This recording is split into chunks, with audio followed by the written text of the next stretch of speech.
잠실 아파트가 바닥을 찍고 반등을 하고 있다는 기사나 어떤 현장 분위기 소식이 많습니다. 과연 그럴까요? 엘스, 리센츠, 트리지움, 레이크팰리스, 파크리오는 대표적인 잠실의 대단지 아파트들인데요. 저는 조금 생각이 다릅니다. 앞으로 4억 이상 가격이 하락할 수도 있는 가능성이 남아있다. 그렇기 때문에 조금 더 신중해야 된다라는 말씀을 좀 드리고 싶어요. 한번 같이 알아볼게요. 작년 12월 말이었죠. 취득세 이제 2주택자까지 1%에서 3%로 취득세를 크게 중과해서 낮춰주는 이제 법안을 소급 적용할 예정이다. 라는 규제 완화책과 함께 전반적으로 부동산 이제 규제 완화책들이 꾸준히 나오고 있는데요. 그러다 보니까 잠실의 대표 단지인 엘스, 리센츠 같은 아파트들에서 12월 말부터 가격이 이제 꾸준히 하락하던 가격이 19억에서 뭐 20억, 21억 이렇게 반등을 찍으면서 이제 바닥 찍었다. 이제 다시 여기서 바닥 다지다가 다시 전고점이 뭐 27억, 뭐 26억 이렇게 다시 갈 거다. 라는 그런 기사들도 좀 나오고 있고요. 실제 현장에서는 그런 생각을 하시면서 투자나 내 집 마련하시는 분들도 실제로 나오고 있어요. 조금 저는 신중하셨으면 좋겠습니다. 그 기사를 보시면 집값 이제 바닥에 거의 근접했다. 이제 올해 또 13 대책이라고 해서 부동산 대책이 또 나왔잖아요. 시장이 둘로 갈렸다라는 기사인데 잠실의 주공 5단지가 작년에 19억 정도의 두 차례나 거래됐는데 이제 전용 76은 최소 21억에서 22억대 매물만 올라와 있다. 헬리오시티 같은 경우도 16억 3천 이렇게 최저가를 찍었는데 이제 15억대 호가는 찾아볼 수 없고 이제 뭐 최소 16억 5천 뭐 17억 이렇게 호가를 올리고 있다는 얘기죠. 그래서 이런 기사만 보면 진짜 다시 뭐 반등 오나? 지금 집 사야 되나? 그런 생각이 드실 텐데요. 저는 잠실 쪽의 전세가를 눈여겨보셨으면 좋겠습니다. 헬리오시티 같은 경우는 이제 기사에 나온 것처럼 매매가가 이제 16억 5천 최저가 찍고 호가가 다소 이제 버티는 이제 15억대로 내려가지 않고 16억대, 16억 중반으로 조금 더 잠실의 이 기사처럼 버티고 있는데요. 전세가는 전혀 그렇지 않습니다. 전세가는 최고 15억 8천만 원을 찍고 나서 보통 한 11억에서 12억 정도 전세가가 최고점 대부분 이때 계약을 했거든요. 근데 지금 계약되고 있는 전세 실거래가는 8억, 7억 9천, 뭐 7억 6천, 8억 1천, 이제 8억에서 7억대로 가고 있어요.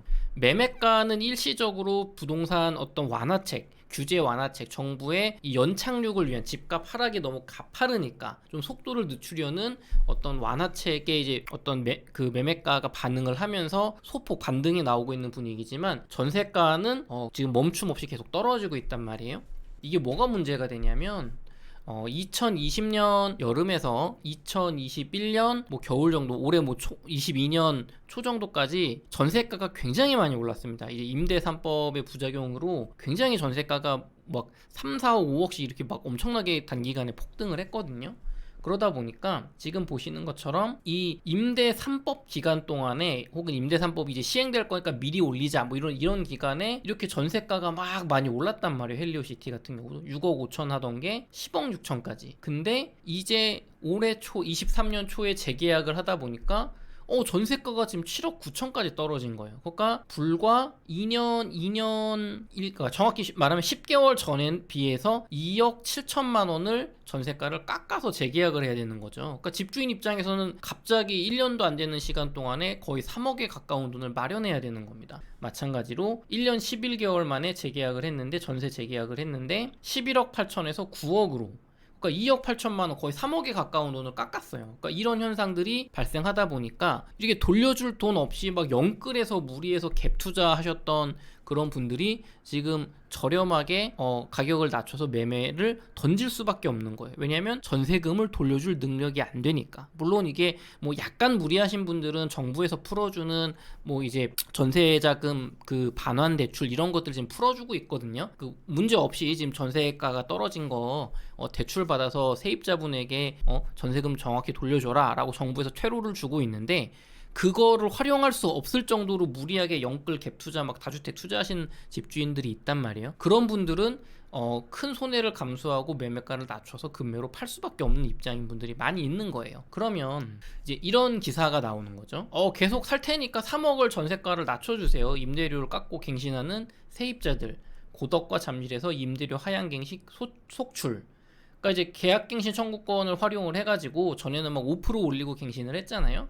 이제는 종전보다 막 2억, 3억 이렇게 가격을 깎아가면서 엘스 같은 경우도 이제 3억 2천을 깎아가면서 계약갱신을 하는 거예요. 실제로.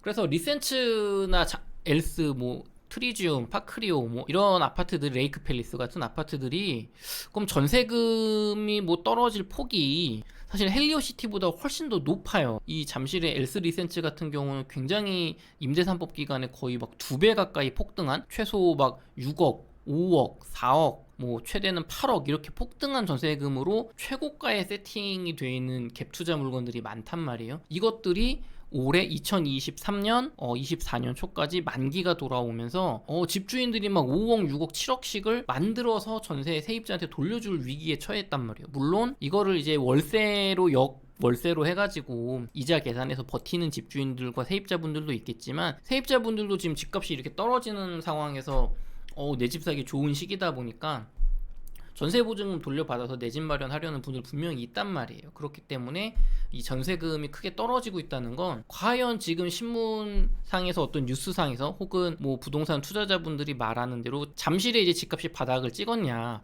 그럴 가능성보다는 집값이 앞으로도 3, 4억 이상 크게 하락할 가능성이 더 많이 남아있다라고 보셔야 됩니다. 지금 리센츠의 전세 가격이 보시는 것처럼 19년 말 정도까지는 뭐 한 8에서 9억 정도가 이제 적정한 전세가를 꾸준히 2015년부터 유지를 했어요. 그러다가 2020년 이제 20년 초부터 뭐 임대산법으로 이제 뭐 계약갱신 청구권 부여해서 전세금 못 올린다 막 이런 이제 법안 얘기 나오고, 실제로 이제 2020년 4월, 6월 이때 이제 시행이 되니까 급격하게 전세가 올라가서 또 이제 코로나 이슈라든가 이런 유동성 이슈까지 겹쳐버렸죠. 그래서 최대 17억 6천까지 9억 정도 하던 전세가가 이제 17억 6천까지 올랐단 말이에요. 대부분은 한 12억에서 15억 정도의 거래가 많이 되어 있습니다. 제가 이걸 그래프를 좀 그려봤어요. 그림을 여러분 이해하시기 쉽게요. 적정 전세가는 제 생각에는 9억 정도 선이라고 저는 생각을 합니다. 물가 상승률과 이제 이명박 정부 시기에 시행된 전세자금 대출의 그 어떤 유동성까지, 레버리지까지 고려를 했을 때 거품이 없거나 혹은 이제 꺼지지 않는 거품, 전세자금 대출을 당장 뭐 없앨 일은 없으니까요. 꺼지지 않는 거품 정도가, 약간의 거품이 이제 들어가 있는, 유지할 수 있는 전세 가격이 저는 9억 정도라고 생각이 돼요. 그 임대 3법과 코로나 이슈가 이제 거품이 들어가기 전 가격인 거죠. 그래서 이 위에 찍혀 있는 이 회색 부분에 있는 수많은 전세점들은 거품 전세가라고 지금 해석을 하셔야 됩니다. 왜냐? 금리까지 올라가고 있기 때문에. 금리가 저금리로 유지된다면 이게 당장 무너질 거품일 가능성은 낮습니다라고 말씀을 드릴 수도 있겠지만, 지금 고금리 작년에 금리가 급격하게 인상하기 시작하면서 지금 계속 올라가고 있잖아요. 적어도 당장 뭐 제로 금리로 미국이 돌아갈 가능성은 없단 말이죠. 몇 년 안에. 그렇기 때문에 이 전세가로 버틸 수가 없습니다. 그래서 리센츠의 최근 3년 정도 동안의 매매가와 이 전세가를 그래프로 그려봤을 때 보시는 것처럼 이 전세 가격이 4억에서 8억 정도까지 2009년 정도부터 2015년 정도까지 4억에서 8억 정도로 거의 2배가 상승을 했어요. 이 생각보다 되게 단기간이에요. 이거는 거의 뭐 한 6년 만에 전세 가격이 2배가 됐다는 건, 물론 이때 집값 하락기이기 때문에 전세로 수요가 몰리고, 이제 엘리트 같은 경우는, 리센츠 같은 경우는 이때 또 신축 대단지 아파트니까 잠실이란 좋은 입지에 전세 수요가 몰린 것도 있지만, 이명박 정부 시기에 시행된 전세자금 대출에 의해서 유동성에 의한 전세금이 실제 물가 상승률이라든가 적정 가격보다 더 올라갔다는 거를 부인할 수가 없어요. 너무 단기간에 올랐기 때문에. 근데 전세자금 대출을 당장 뭐 몇 년 안에 없앨 건 아니기 때문에 이 전세금 이제 4억에서 8억 정도까지 올라간 전세금은 어느 정도 저지선으로 우리가 인정할 수 있다. 또 이제 이 은행권이라든가 어떤 가계부채가 터져서 국가 경제가 어려워지는 걸 막기 위해서라도 정부 측에서 최소한의 이제 저지선으로 들어갈 가능성은 높은 금액대거든요. 그래서 2015년부터 19년까지 거의 변화 없이 8, 9억 정도가 유지된 이 전세가는 거품이 없거나 적어도 거품이 적은 이 하방 경직을 가져올 수 있는 전세가라고 봤을 때 2020년도에 이제 임대 3법과 코로나 이슈로 올라간 전세가는 뻥 전세가인 거예요. 뻥으로 올라간 거. 이제 미래에 대한 불안감, 지금 아니면 가격을 올릴 수 없다. 그리고 막 집값 오를 때니까 막 갭 투자들도 많이 들어 들어왔잖아요. 그러니까 그때 올라간 뻥 전세가다. 그게 지금 금리 인상의 트리거 때문에 거품이 꺼지고 있는 거예요. 마찬가지로 매매가도 코로나로 인한 유동성, 불붙은 부동산 심리, 그리고 임대 3법으로 전세가가 밀어 올리는 거죠, 집값을. 그러다 보니까 이제 매매가가 뻥튀기로 이렇게 올라갔는데 그 매매가가 급격하게 떨어졌다가 지금 뭐 정부에서 이제 규제 완화책이 나오면서 여기서 이제 바닥을 찍고 20억 선에서 뭐 한 6억까지 갔던 리센트 아파트 가격이 한 20억 선에서 이제 뭐 바닥을 다지는 거 아니냐라고 생각하실 수 있지만, 이 전세가가 버티지 못하고 이 8억에서 9억 선으로 내려갈 거기 때문에 매매가도 이 너무 벌어진 갭을 버티지 못하고 매매가도 올해 적어도 상반기 때 지금보단 최소 3억에서 4억 정도는 하락할 가능성이 높습니다. 물론 어떤 예언을 하는 건 아니에요. 저는 이제 어떤 시장 상황을 보고 가능성이 좀 있다고 생각되는 제 의견을 드리는 거고, 판단은 여러분께서 하시면 됩니다. 그래서 지금은 20억 선에서 매매가가 하락이 지지되는 것처럼 보이지만, 전세 호가 같은 경우는 적정 가격으로 우리가 전세가를 9억을 받잖아요. 거품이 없는 물가 상승률이 반영된 전세가를, 적정 전세가를 9억으로 봤을 때 금리의 이 급격한 인상과 아직 금리 인상이 끝나지도 않았고 월세가 대출 이자를 내는 것보다 더 전세자금 대출 이자 내는 것보다 이득이기 때문에, 또 지금 부동산 시장에 여전히 공포가 들어가 있고 심리적으로 공포를 극복을 못했기 때문에 전세 호가는 지금 8억에 나오고 있단 말이에요. 뭐 8억에서 8억 5천. 그러니까 지금 적정한 전세가 지지선인 9억보다 오히려 과대 낙폭할 가능성이 높습니다. 뭐 최대한 7억 5천 뭐 이 정도까지 전세가 또 내려갈 수 있을 것 같아요, 올해. 그렇기 때문에 매매가는 전세가 대비 너무 매매가 갭이 벌어져 있고, 또 요 부동산 현재까지 나온 완화책 정도, 규제 완화책 정도로는 제 생각엔 장기적으로 지지를 하지 못할 것 같아요, 매매가를. 그래서 제가 지난번에도 말씀드린 것처럼 엘스, 리센츠, 트리줌, 뭐 파크리오 이런 아파트들 가격이 19년 1월 집값, 뭐 이제 리센츠 같은 경우는 지금 20억 정도에서 지지가 되고 있는데, 제 생각에는 올해 뭐 3, 4월 뭐 봄 정도까지 16억 2천 정도까지 16억 선으로 더 3, 4억 정도 하락할 가능성이 꽤 높다고 생각을 하고 있습니다. 최악의 경우 올해 경제 상황이 굉장히 안 좋을 경우에는 저는 17년 1월 집값 11억 정도 선까지도 폭락할 가능성을 열어두고 있어요. 결론입니다.